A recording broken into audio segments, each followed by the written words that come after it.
Assalamualaikum, selamat datang kembali di channel ini. Balik lagi dengan saya Luis Prastio ya. Kali ini saya akan bahas soal Adam Fatih ya. Yang mana dia terus-terusan bahas Kristen, tapi ya pembahasannya ya gitu-gitu aja, nggak cerdas-cerdas gitu. Walaupun nama channelnya ngaji cerdas, tapi nggak ada cerdas-cerdasnya. Yang paling nggak cerdas adalah pertanyaannya. Dibilang di Kristen tuh misionaris bisa maksa ya, Umi ya katanya. Bisa maksa masuk agamanya mereka. Kenapa ya? Ini pertanyaan paling nggak cerdas. Dia tanya soal misionaris pada Irene Handono yang dia pun udah pikun gitu loh. Dia juga nggak inget dulu pernah apa nggak dia sebenarnya biarawati. Padahal dia di drop out kan. Itu aja dia pikun ditanyain. Ya itu aja dia lupa. Masa ditanyain lagi soal di Kristen itu misionarisnya bisa maksa ke pindah agama nggak? Buktinya apa dia pikun? Dijawabnya itu benar-benar nggak nyambung cuy. Dijawabnya itu akhirnya Irene Handono bilang, lah wong kitabnya aja diubah. Lah apa hubungannya? Kitab diubah sama maksa masuk agama. Gak nyambung ya kan? Nah kita dengar videonya lah. Kita dengar dulu. Artinya memang kita sebagai seorang muslim memang kita harus mengetahui juga pergerakan mereka seperti apa, misionaris seperti apa gitu. Artinya memang kita sebagai seorang muslim memang kita harus mengetahui juga pergerakan mereka seperti apa, misionaris seperti apa gitu.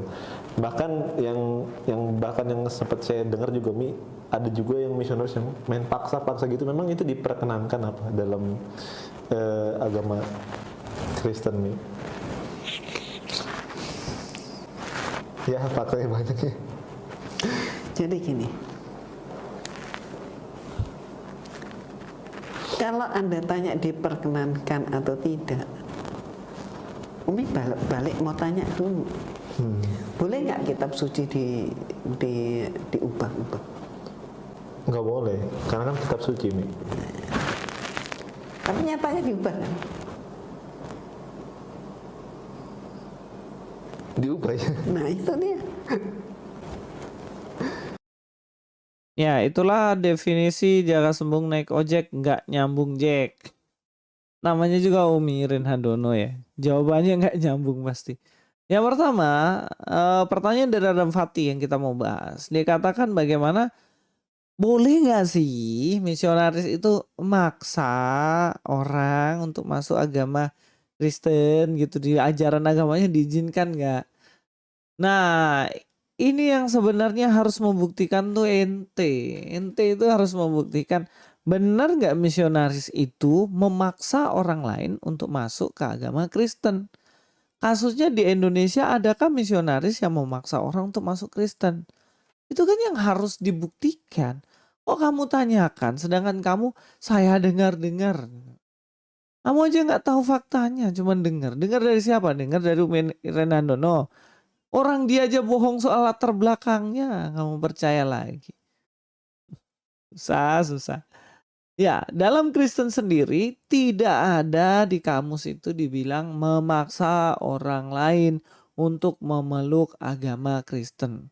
Itu jelas pelanggaran. Itu tidak ada diminta seperti itu. Bahkan di Alkitab sendiri ya, tugas misionaris ini loh. Saya kasih tunjuk kamu, Adam. Makanya kalau Kristen tuh baca Alkitab. Dulu waktu Kristen nggak pernah baca Alkitab, sekarang waktu udah pindah agama baru baca Alkitab. Ngawur lagi, narasumbernya lagi kacau lagi. Ya ini dalam Matius 28 ayat 19. Ini misionaris tugasnya ini nih. Karena itu pergilah, suruh pergi, itu namanya misionaris diutus ya. Jadikanlah semua bangsa muridku, ini tujuannya. Jadikan semua bangsa muridku. Dan baptislah mereka dalam nama Bapa dan Anak dan Roh Kudus. Tugasnya membaptis. Disuruh apa tadi tuh? Disuruh menjadikan semua bangsa murid. Dan juga di 20 nih tugasnya. Ajarlah mereka melakukan segala sesuatu yang kuperintahkan padamu. Itu mengajar. Bukan menghajar, mengajar. Beda ya, nanti bingung lagi kamu, nggak tahu lagi soal ajar dan ngajar. Repot lagi. Manusia-manusia letterleknya susah. Nah, di situ tugasnya adalah mengajar. Jadi apakah dibilang di situ paksalah mereka untuk percaya kepadaku. Ada nggak?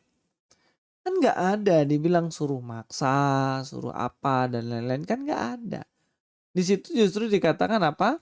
Ajarlah mereka, mengajar mereka, diajarin gitu. Itu job desk dari misionaris. Jadi kalau kamu tanya ke Umi Renandono yang pikun itu, ya nggak tahu. Makanya kalau tanya boleh nggak di Kristen maksa orang masuk ke agama? Ya nggak boleh. Tanya sama saya, Adam Fatih. Saya bilang nggak boleh. Tuhan Yesus saja nggak maksa kok orang untuk masuk agamanya.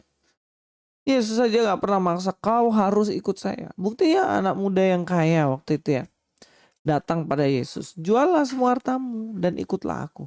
Dia nggak mau ikut, dipaksa sama Yesus, pukulin. Enggak kan? Nggak adain loh. Saya bacakan artikel ya, ada orang yang maksa ini untuk masuk agamanya ini. Saya bacakan buat kamu. Ini saya cuma baca loh ya. Saya nggak mau nafsir-nafsir apapun, saya baca aja. Dibilang sini, miris anak gadis dipaksa pindah agama, kemudian dinikahi di Pakistan. Nah, dibilang sini, berdasarkan laporan di situs Komisi Tinggi HAM PBB Selasa 17 Januari 2023, tahun ini loh. Gadis-gadis itu diculik dari keluarga mereka, diperdagangkan di lokasi yang jauh dari rumahnya, dibuat menikahi pria yang kadang-kadang 2 kali lebih tua, dan dipaksa masuk ini. Ya.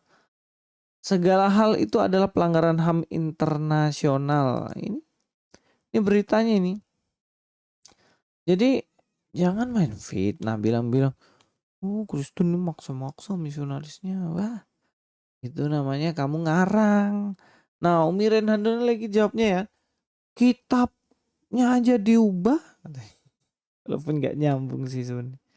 Tapi ini loh, saya mau baca artikel satu lagi ya. Saya baca ya. Ini saya cuma baca loh ya.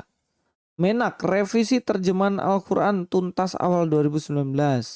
Harapan saya pada akhir 2018 atau awal 2019, revisi terjemahan Al-Quran sudah selesai. Nah, direvisi ternyata terjemahannya. Kalau kita lihat di situ. Nah, kan Kristen yang dirubah kitabnya, bukan terjemahannya, bos. Kamu tuh harus tahu sejarah. Yang dirubah, Alkitab yang dirubah itu terjemahannya, bukan kitabnya. Kitabnya nggak dirubah ya, tetap begitu gitu loh. Jadi jangan standar ganda bilang, wah Kristen diubah terjemahannya, dibilang, oh itu kitabnya dirubah. Kemudian kalau Adam Fatih punya agama, revisinya dirubah, revisinya bilang, wah itu kan revisinya. Itu namanya standar ganda, nggak adil itu. Kalau dalam pembuktian itu tidak adil, ada 2 standar. Gak bisa kayak gitu. Standarnya itu harus satu. Kalau kamu menuduh Kristen dirubah terjemahnya, dibilang kitabnya rubah, lah kamu juga lakukan. Ya bagaimana kayak gitu. Tapi berdasarkan artikel ya. Jadi semuanya itu saya cuma baca cuy. Nuduh itu kasih bukti gitu lah Adam Fatih. Jangan saya dengar katanya beginilah, saya dengar kamu aja nggak tahu. Ya terima kasih, itu saja mungkin dari saya Luis Prasetyo. God be with you all.